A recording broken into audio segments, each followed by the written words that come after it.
there's a lot of work that I do in the consumer perception arena with genetics and the neurology and wine preferences, and that's not what we're doing today. So this is going to be the pragmatic side of Tim Hanni, something a lot of people didn't know exists. About 35 years ago in Atlanta, Georgia, I gave up teaching structured wine courses. I used to teach Introduction to Wine, Wines of France, Wines of Italy. There was a little blip at the end, sort of an afterthought called the Wines of California. And things have changed in that 35 years. I had grown really tired of this sort of pedantic, structured way of teaching about wine, so I had a group from a distributor, and at the request of the distributor, he said, I want you to do a workshop with these people. And I said, awesome. Can I do it my way? And he said, whatever you want. So we sat down at a table, and we divided the 6 people into 2 teams of 3. And I said, each of you are a team and open a winery. You guys have more money than God. You can buy anything. You can hire Robert Mondavi as your winemaker and Julia Child as your chef, whatever you want to do. And the other team inherited a chrysanthemum farm in the Stag's Leap district with no grapes but land and a house, and they had not a penny. So both teams had to open a winery. It was really a blast. And it really brought forward the critical considerations about the reality of wine and the wine business. Over the years, I kept this model. I was on the board of the San Luis, or the Cal Poly San Luis Obispo wine program, and some of the professors there converted this idea into spreadsheets. I was part of Beringer Vineyards with Tom Burrill and my great competitors like our distributor, Ben Salisbury. And I took over something called Train the Trainer at Beringer Vineyards. And we took this idea of you're opening a winery, and we made it into workbooks that people coming to the winery to learn about wine actually also got to look at it from a business sense. So long story short, I started teaching about the wine business. One thing I'd like to say about the wine business, we tend to look at things from our point of view. We tend to look, however biased or however flavored that point of view is. One of the things that I really encourage is understanding the wine business from multiple points of view, different stakeholders in the process. If you're developing a bulk wine and you're looking at the market and the critical things out there, you've also got to be acutely aware of the marketing and the sales, the production end of things, the finances. So part of what I help people understand is the imperative of the different roles and understanding how things look from that point of view, the critical thinking aspect of it. And there's blending as an art. Who's participated in a wine blending session here? And you take a little bit of Cabernet and a soupçon of this and you make your, that's not how the friggin' business works. That is so like unrealistic, this aesthetic idea of this balance of things. That's total crap. You're looking at business decisions. You're looking at sciences also. And so what happens, so many people go into the wine business or start a private label or look at the opportunities of who's found some really cool wines out there to play with and tasting. Some neat stuff, isn't there? And so one of the things is you've got to look at the role of what used to be called the negociant in history. We're the people in France, in Europe, who went to the vineyards, who contracted for grapes, who found a producer that was a little more vertically integrated, who produced their own wine, and they would negotiate for that bulk wine and so forth. And so what the negociant was then is what's really going on here now. And it's not new. This isn't different. It's just most people have never been exposed to the world of bulk wines and of doing business this way, but it's a time-honored tradition. And the idea that, oh, well, I specialize in this type of wine. I don't blend wines. We like purity and whatever. If you're making wine, you're blending something. So there's no wines that are not blended. A lot of people say, well, why would you buy bulk wine? Isn't bulk wine crap wine? And there's that thought that it's synonymous, it's cheap and whatever. And it's so surprising for people to find out how many really great quality wines are available if you know where to find them. And if you're looking for higher end, high quality wines, understand that this is a place to meet the people that can connect you to those wines, because they're 90% of the high-end wines that are bought and sold on the bulk wine market are through the whisper trade. They don't advertise it. They don't want people to know they're selling and so forth. So there's this business aspect of wine and understanding why people would sell wine. So let's say that you've created this wonderful Cabernet. The market's starting to stall a little bit. Production is up for a couple vintages, and all of a sudden production can't keep up with the sales team. And so wineries often sell really incredibly high quality wines as well, all right? So the long and short of this is there's all sorts of different ways to blend. There's also different strategies and so on. The key is really understanding the market for which your product is intended, the packaging, the wine characteristics, the flavor profile, and then how in the world you're going to make money doing all this. That is basically what the wine business, this part of the wine business is all about, all right? So you're looking at optimizing the balance, your cost of goods. And in terms of benchmarking, who's here to find out what the benchmarking costs are of wine? Anybody?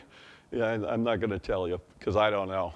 Because it's so dependent on the positioning, the pricing, the quality level that you're aspiring to. But what we're going to do is give you the touch points along the way where you've got to establish the cost of the material that you're using. And that's actually a fermented finished wine, referred to as material. Then are you going to do anything to it? Do you have any other treatments, any additional oak aging or treatments that you're going to want to do? Then what's your cost of packaging, taxes, storage, shipping? You add on to that your allocated expenses, and then the cost of doing business through the sales channel that you've established for the product that you're designing. And these are the key places where you've got to establish what your financial benchmarks are.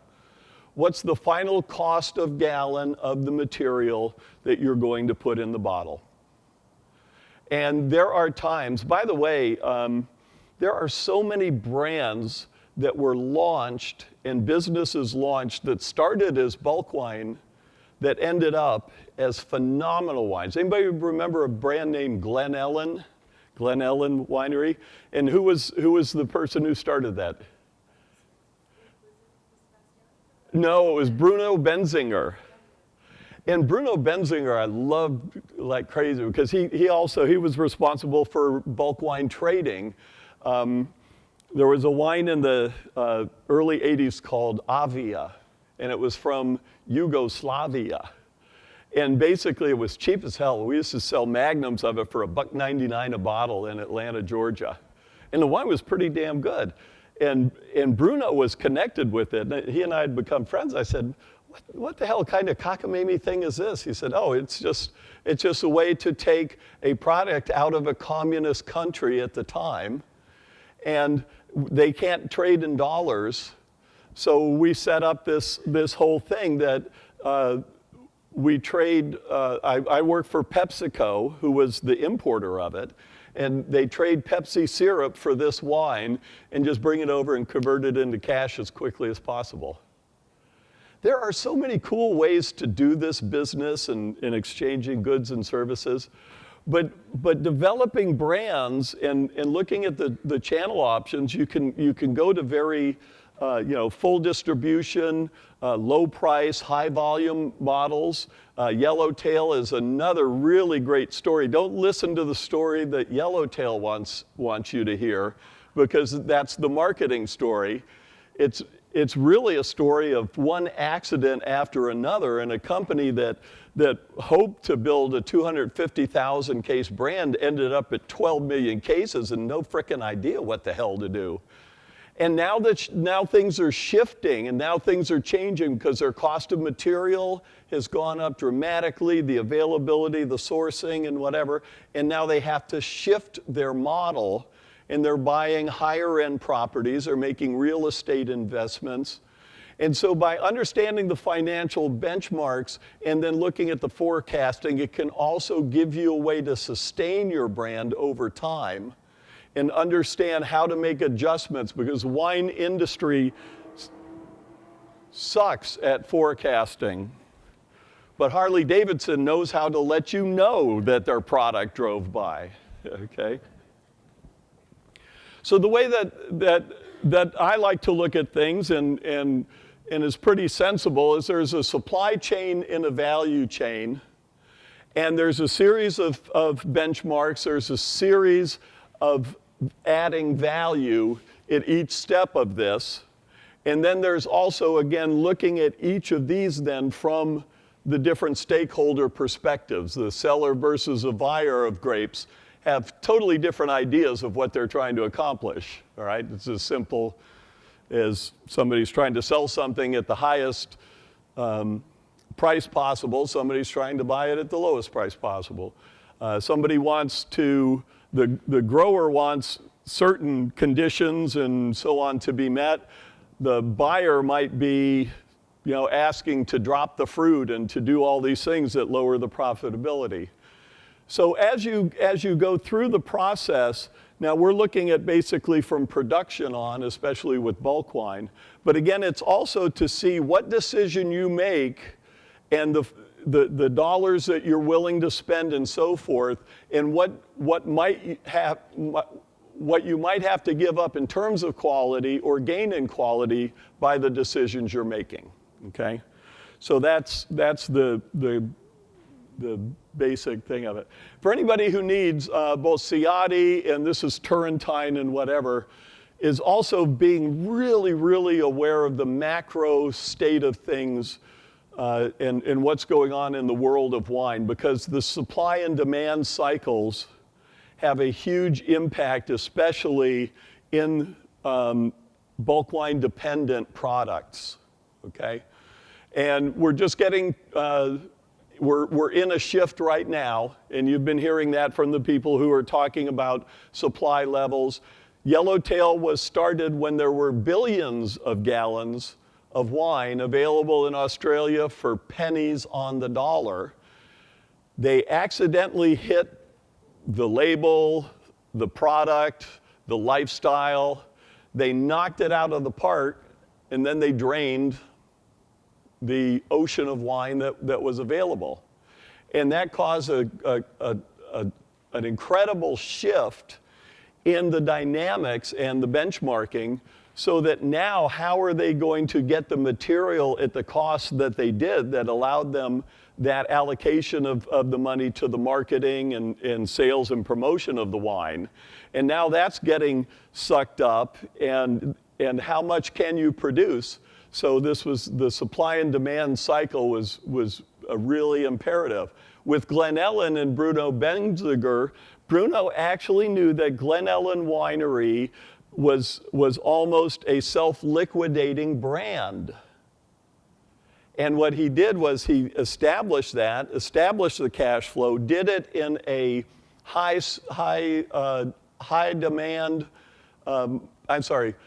low demand, high supply market. As the market shifted, it was a very successful brand, but it couldn't be sustained, all right? And so what it morphed into then was taking that money and capital investment and putting it into Benziger Winery, and hugely successful, a top quality, high price wine with its own vineyards and a family legacy now carrying it on. So looking at the exit strategy that you've got for your product, do you need to look at the financial benchmarks at a level that you can sustain through the supply and demand cycles? Or do you have a short-term opportunity? Or do you have possibly one of the best strategies there is? Do you have a plan to just kind of make it work, get it out there, put your wine in the market, and hopefully get it acquired by a larger winery that can offer economies of scale that you would never be able to achieve? And some of the smartest people in the world make a lot of money in the wine business doing it that way. The easiest way to lose money in the wine business is not to properly prepare for the inevitable supply and demand surges and so on and so forth. So as you look at the supply chain options, then it just becomes a series then of financial benchmarks to set. If you're looking at bulk wine, you might want to also look at some model where you're crushing some juice or contracting for it and so forth. And because you can set up your production model to kind of mitigate the supply-demand ups and downs, all right?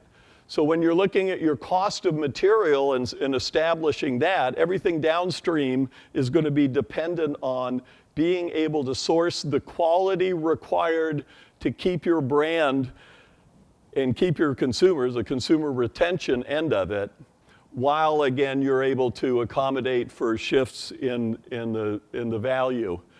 If you decide to go through the three-tier system, you need to know what the distributors are marking up your product. You need to know how to add value to the distributor.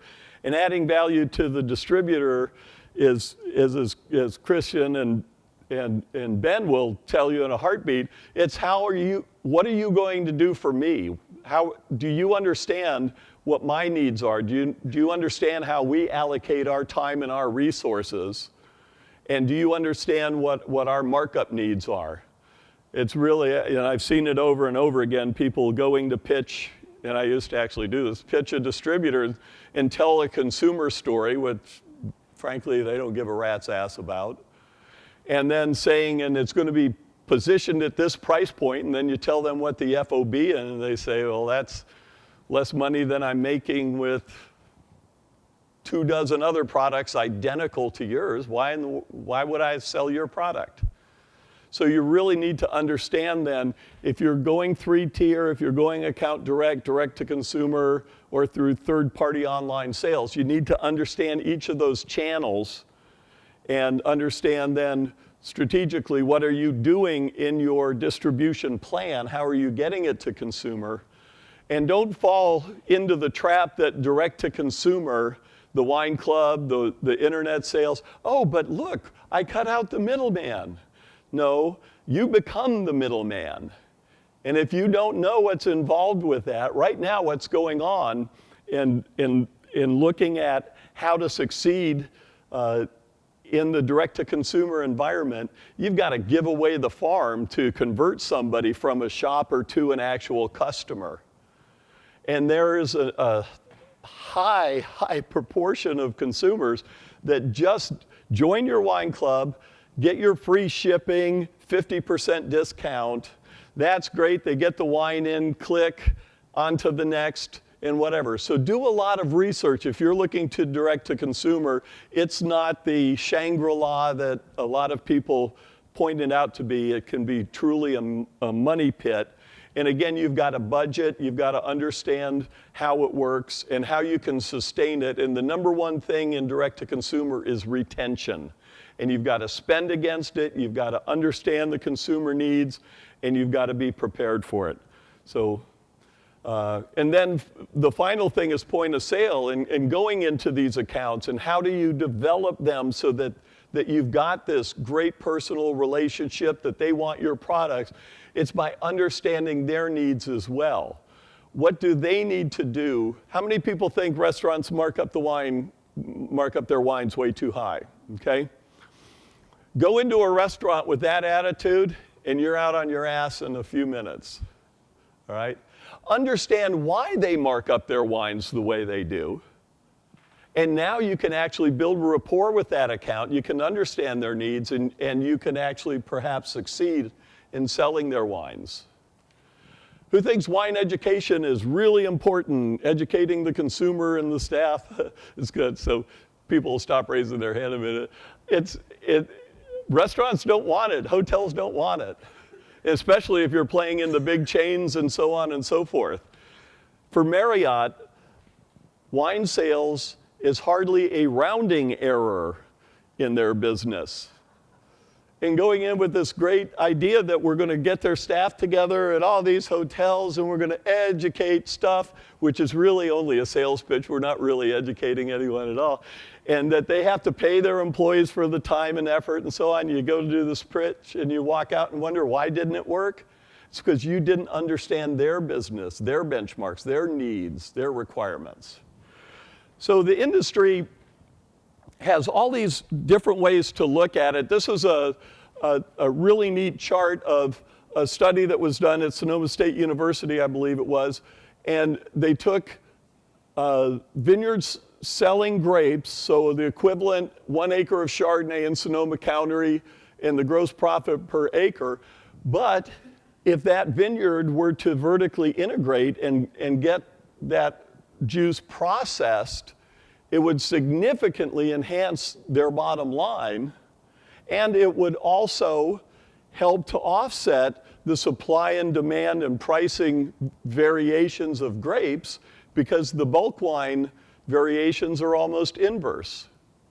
And this is why more and more bulk wine is becoming available, because a lot of growers are finding this is a really great option. If I've got 50 acres and I put 25 of those acres available as raw grapes for sale, and then I process and sell off another 25%, I get a much more even cash flow, a lot less risk, and more profit to boot, okay? So it's really asking question, what goes into the product and why? The answer really lies in the market. And if you've got gatekeepers to the market, then the gatekeepers might determine actually what goes into the bottle. If it's a wine that's destined for the Robert Parker crowd, and you don't like the 100-point system and you don't want to play that game, then you might want to find another market, because that's the game that you have to play. And it actually determines what goes into the bottle, what kind of intensity, what kind of alcohol levels. That's kind of easy. The harder part is in this middle where we don't have any frickin' idea why people are buying what they buy, and where the products come and go. So when was Syrah hot? 5 years ago, 10 years ago, Syrah was going crazy, and then no, that was over. Merlot was getting hot for a while, and there was a confluence of things, including Sideways, and that went down. So understanding the product and what's going into it and why, then that helps you set up your strategies for product quality, flavor attributes, and what you're trying to create with your product.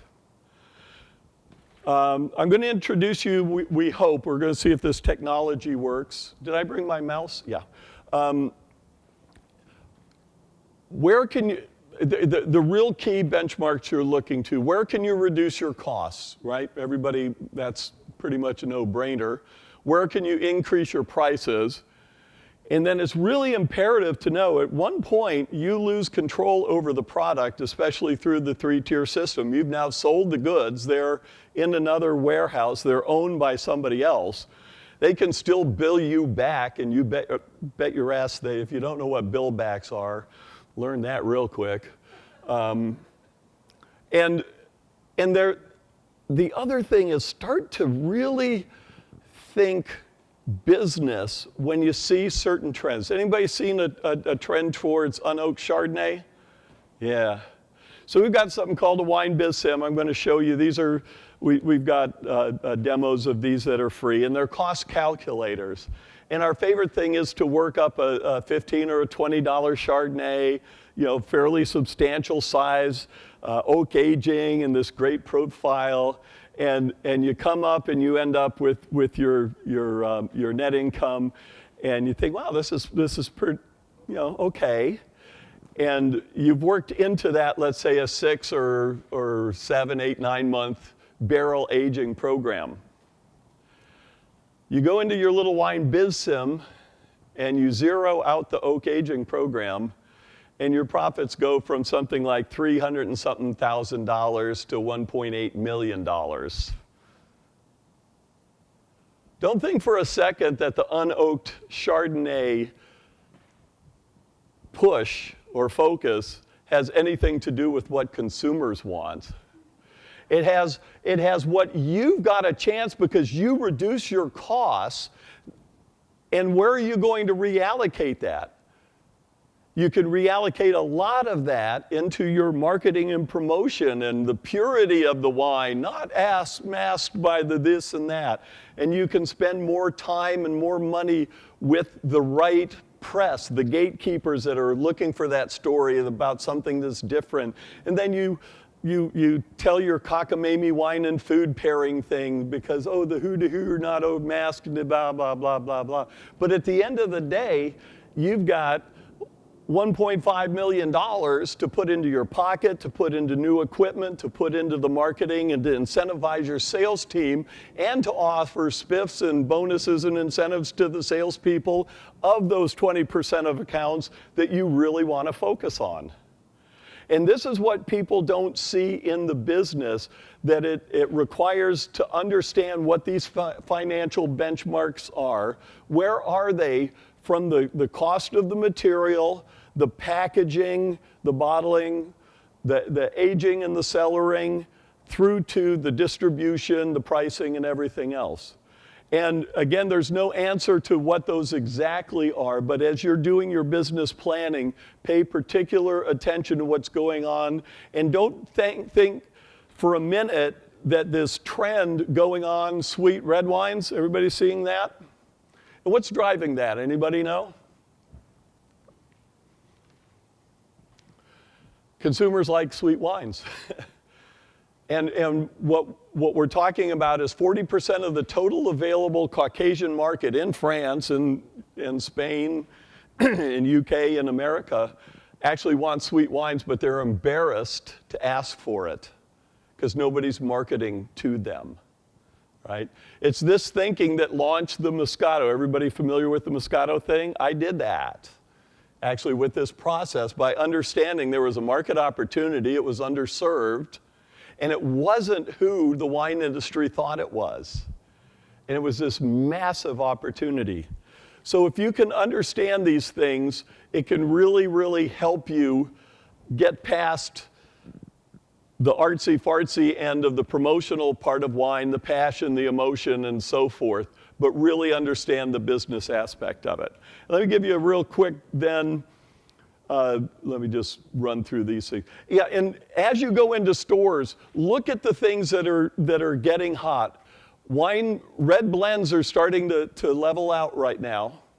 And the reason is consumers are once again starting to get confused by the category.